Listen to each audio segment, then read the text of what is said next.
At the beginning of the 2000s, FC Porto created a surprise by winning the UEFA Cup and the Champions League in quick succession. 2 years of grace, largely due to one man, Jose Mourinho, pressing, playing in the corridors, and efficiency. Precepts that have taken this team to the top. The Portuguese coach's career as a coach has been nothing short of extraordinary. Fans of the beautiful game, open your eyes wide, because at the time, Mourinho could rhyme with the beautiful game. Yes, you heard right. Go to the program. Analysis and deciphering of this period that will remain engraved in our memories for a long time.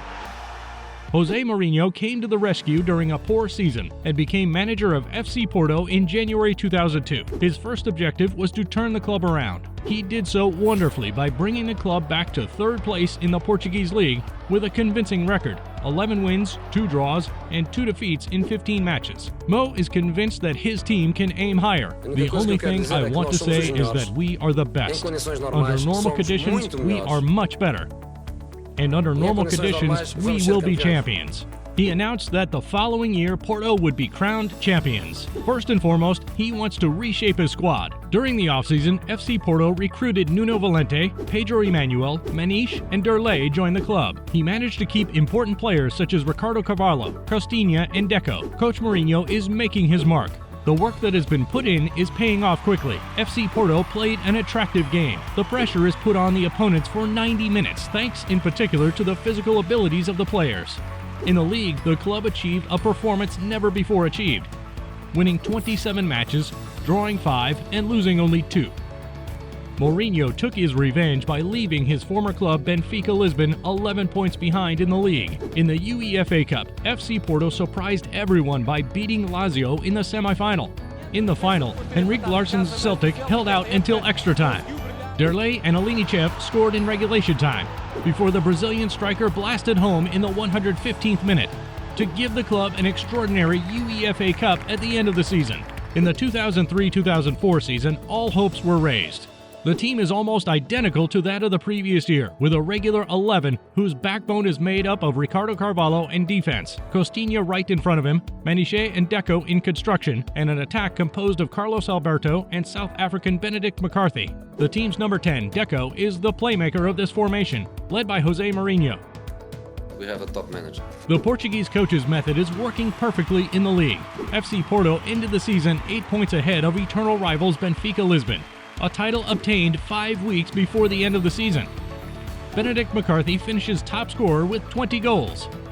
In the Champions League, FC Porto came second in a tough group, behind Real Madrid, but ahead of Olympique de Marseille and Partizan Belgrade.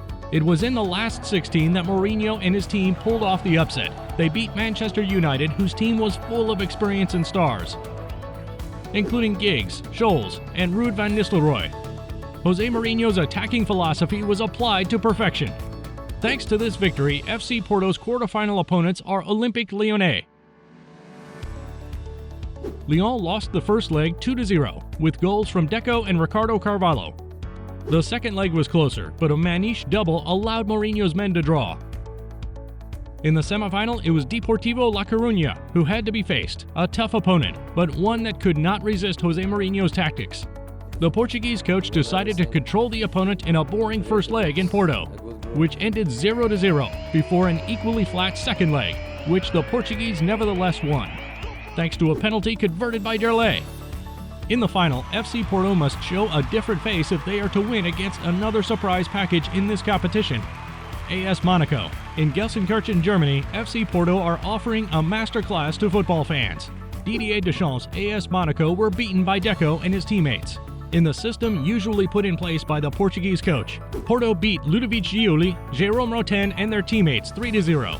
Mourinho and his players are crowned European champions. Obviously, this success was the starting point of a huge career for the man who was known as the Special One.